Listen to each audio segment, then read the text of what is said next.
Keir Starmer and his Labour Party are set to bring in digital IDs. This is absolutely terrifying. I am more against it than I could even articulate in a video without getting banned.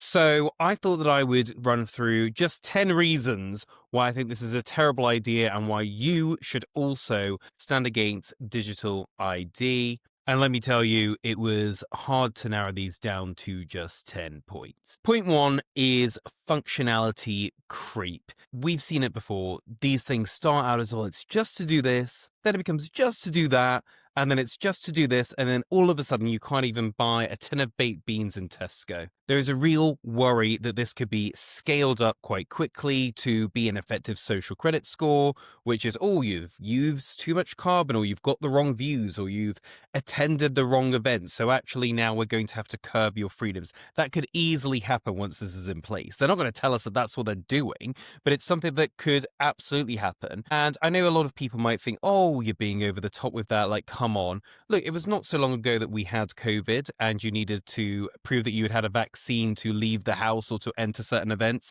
It's that, but on steroids. You know, if you miss a mortgage payment or a council tax payment, will that then be a point against your name? You basically be going into a digital penalty box. And what will happen, I'll tell you now, if there were a terrorist attack or some sort of emergency, they would say, look, we've got to do this now. Unfortunately, you know, it breaks our little hearts to do this, but we're going to have to do what we always plan to do and use X and Y that will happen in the future as an excuse. Okay, once we open the door to this, we cannot take it back. It would be very hard to roll back as more and more things become integrated to it. So it is best to say right now to just stop it before it becomes something that really controls all of our lives. The second point is that government does not have the trust since COVID. We saw in the pandemic that a 3-week lockdown to stop the curve, or whatever they called it, became 3 lockdowns. We were constantly locked in our homes. And what we're told now as we sort of dissect the WhatsApp leaks and the reports that have come out since COVID is they didn't know what they were doing. They were just panicking. They were cutting doors off the bottom of doors in schools because they thought that that would help with airflow. You know, kids were having to be there in the winter with the windows open. A lot of the things that were done in COVID just simply did not need to happen in hindsight. And that's the thing. If you give governments this control, they can panic and overreact and impact our lives. Look at what happened in Canada with the truckers, which was that there were some truckers, I believe, that said, look, we don't believe in vaccine mandates. We're not going to do it. And so the government then shut the bank accounts of those truckers and anyone that had supported the cause. That is terrifying, which basically means that if we do not agree with the government's position on things, that they can actually shut down our lives. I mean, what are we going to do without money? That is a huge concern. And COVID was not that long ago. And I think that it should be fresh in everyone's mind as to what government controls and emergency powers look like when you are locked in your house, when you're not able to go and hold the hand of your dying mother in hospital because the government said so. It was a complete overreach of power, and we need to be very careful that we do not sleepwalk into a position where they could do that to us again. The third thing is that it won't stop illegal immigration. Now, this is what the Labour government is sort of saying it's all about. Oh, we're just doing this to stop illegal immigration. Well, let's just dispel that myth right now. It's not going to happen. Even if it did, what you're saying is we're effectively going to bring in a digital ID card for 70 million people to stop the 0.05% of people that enter the country illegally. That's insane. Why are you going to do that at such a massive cost? Because this is going to cost money. Why are you going to bring that in for 70 million people for 0.05 of the population that are entering it illegally? That makes no sense. The other thing is the reality of this situation.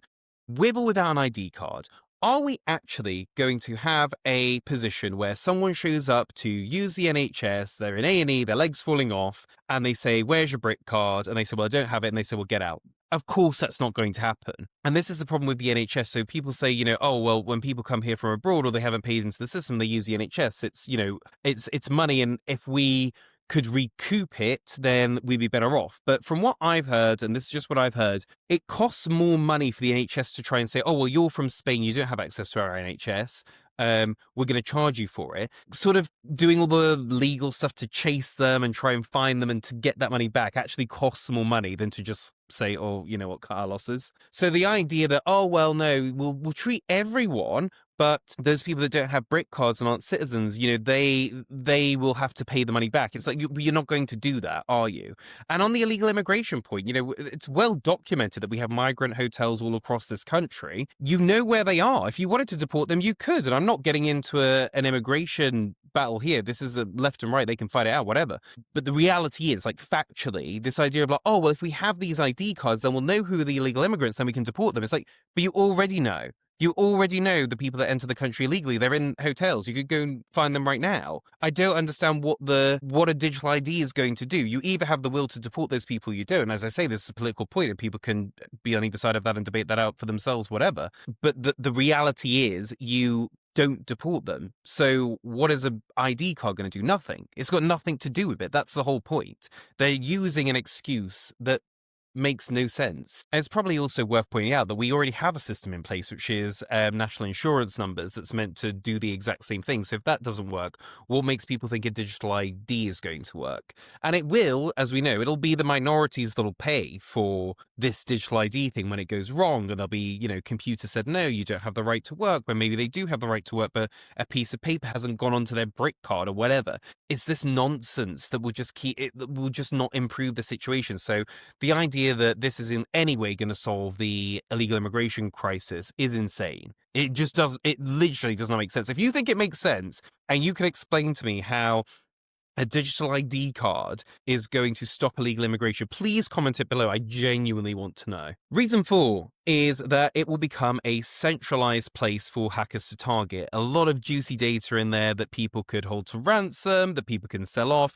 People will be trying to attack and get into this digital ID system the second it's up. And the government has a terrible track record of keeping our data safe. You know, I remember previously that HMRC lost 25 million child benefit records.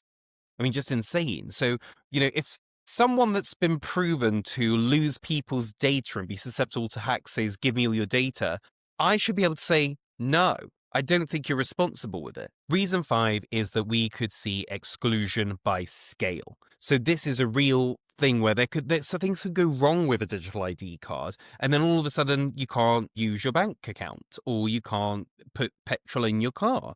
All of a sudden it could be, actually, you know what, you have attended a political rally for this, and we think that that is now deemed an organization not to be part of, so now you're not allowed to go out in society and do whatever. Like, we could exclude people at scale, and this is not a left or a right-wing issue. It would affect everyone on both sides, which is interesting about this. It has united people on both sides of the argument. It's like, you know, if we had a really right-wing government in place, they could use it to discriminate against really left-wing people, and vice versa. No one wins from this. It will just be who has the power, and they will use it against their enemies to exclude them from society, to make it really difficult to live unless they comply. We do not want exclusion at scale. We need to be able to have peaceful resistance. Otherwise, we go to a very unpeaceful resistance, which is something that I think we all want to avoid. Number 6 is that we can't afford it. We're a broke country. There is a massive billions of pounds black hole that we're told about constantly. The Chancellor's going to have to make tough decisions in the autumn. We don't have the money for it. This is not going to be cheap. Like, this is not something you can just do. We know that the government can't really make tech themselves because they've tried. So they're going to have to outsource it. So they're going to have to pay a separate company to build this and presumably manage the data, manage the inputting of the data. This is going to be a huge expense at a time where we already are seeing the private sector is being crippled to pay for the public sector. This is insane. You don't add a massive expense for no reason when a company is struggling to get the economy going. And it's not just the government expense as well. It's the pressure on small businesses. So how is this going to work? All of these small businesses that are just about scraping by, are they going to have to get some sort of digital card reader? Are they going to have a subscription to be able to check someone's records against the official Brit card records?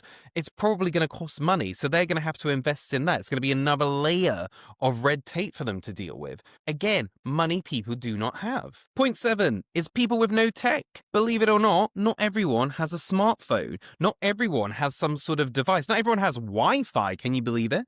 What are we going to do about those people? What about the elderly who don't use tech? What about the people that are disabled and can't use tech? What about the people who have just made a personal decision to not have a smartphone and not want to be part of the digital world? So we say we're going to just unperson those people. They're not going to be able to get a job. They're not going to be able to rent a house because they have chosen, or for whatever reason, can't use tech. That's insane. That is not a serious country. Number 8 would be the Windrush warning. So the Windrush generation were given the right to stay and work here. And we saw recently, a few years ago, that actually they started deporting people and saying, well, actually, we can't find the piece of paper. You shouldn't be here anymore. It was a big scandal. Do go and look it up. That could easily happen where there's either an error or an intentional, messing with people's status and say, oh, you no longer have the right to be here. The computer says you shouldn't be here. We don't want that. And I think the Windrush scandal should really stand as a testament of what this kind of thing could look like if it goes dark. Number 9 is the chilling effect on free speech and free association.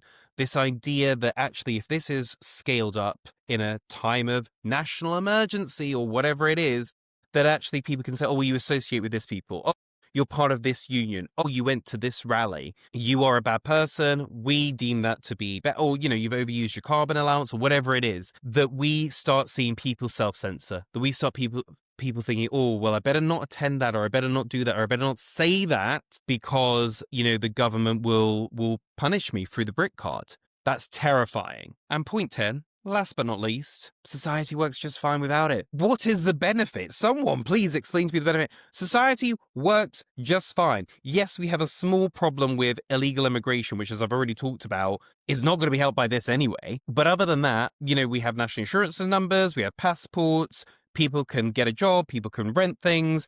There's not a problem. There's not, well, the system just doesn't work. Everything works just fine. We're all still here. So the idea that, we're going to risk everything that I've just talked about for something like, what is the benefit?